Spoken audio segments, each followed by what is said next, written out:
एक ही राज्य में एक ही चुनाव में दो नियम का कहां से लागू कर रही है सरकार, क्यों कर रही है? सरकार ने यहां पर जो चालबाजी की वो ये की कि या तो चुनाव हो तो हमारी शर्तों पर हो, जो हमें फेवर करे, और अन्यथा ना हो।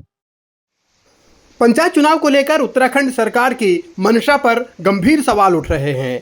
सरकार चुनाव कराना चाहती है या नहीं कराना चाहती, इस पर तरह तरह के पेच हैं और सबसे बड़ा पेच तो आरक्षण का रोस्टर है जिसे सरकार ने जारी किया है और उसी रोस्टर को लेकर कई लोग हाईकोर्ट पहुंचे हैं। हाईकोर्ट ने जवाब भी मांग लिया है। 24 जून को अगली सुनवाई भी होनी है और मामला गंभीर है। याचिका जो थी उसमें हमने जो रूल्स बनाए हैं 2025 के 9 जून 2025 को उसको चैलेंज किया है।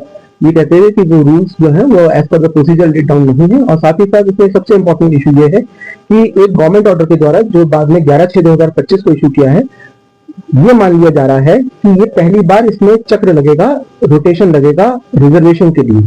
यानी कि आज तक पिछले 25 साल में जितने भी रिजर्वेशन हुए हैं उनको इन्होंने जीरो मान लिया। जो सीट पिछले 4 साल से 3 साल से रिजर्वदारी थी उसको फिर से रिजर्व कर दिया, जो कि पहले ही हमारे उच्च न्यायालय ने डिवीजन बेंच ने कह रखा है कि you can not wish away with previous reservations granted till date. और फिर भी इस बार एक गवर्नमेंट ऑर्डर के द्वारा 11/6/2025 के द्वारा ये कह रहे हैं और मान ऐसा करने की कोशिश की जा रही है कि ये पहली बार पहला चक्र लगेगा रिजर्वेशन का।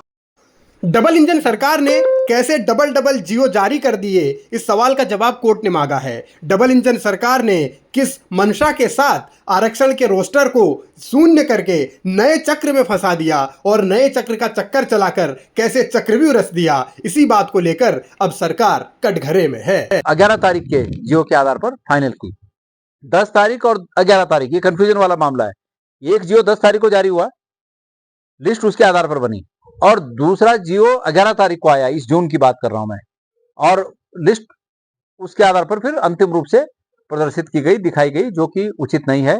और अभी मैं सुन रहा था सीडीओ महोदय कह रहे थे कि मैं वहां गया और सब मेरी आपत्तियां खारिज हो गई, ऐसा नहीं है। हमने इस स्तर पर, जिला स्तर पर जो बातें हैं उन बातों को जांचने के लिए जिला स्तर पे डीपीआरओ को और सीडीओ साहब को ये मांग की है कि वो एक सत्यापित प्रतिलिपि सेंसस की हमें उपलब्ध कराएं, ताकि हम देख सकें कि इस जियो के आलोक में उनके द्वारा जो ये लिस्ट प्रदर्शित की गई है ये सही है या नहीं है। तो ये अभी जांच का विषय है, ये हम इसको जांचेंगे। लिहाजा ये तो बिल्कुल गलत है कि सरकार ने 10 तारीख को एक जियो जारी किया और फिर 11 तारीख को एक जियो जारी किया।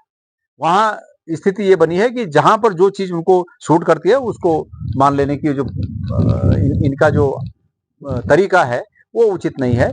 हमने इसका विरोध किया है। दो जियो और दोनों जियो की तारीख सिर्फ 24 घंटे का अंतर, मगर सवाल ये कि आखिर सरकार के मन में चल क्या रहा था? दो जियो जारी करने की नौबत क्यों आई और आरक्षण वाले रोस्टर को क्या जानबूझकर उलझाया गया? क्या सरकार यही चाहती थी कि मामला इस तरीके का बनाया जाए कि विवाद हो, विवाद होने के बाद जाहिर है लोग कोर्ट जाएंगे और कोर्ट से अगर स्टे आता है या कुछ भी ऑर्डर आता है तो सरकार अपनी जिम्मेदारी से बच सके? शायद ऐसी प्लानिंग थी। मुझे तो लगता है कि कई लोग कोर्ट जाएंगे। इस शासनादेश में तमाम खामियां हैं।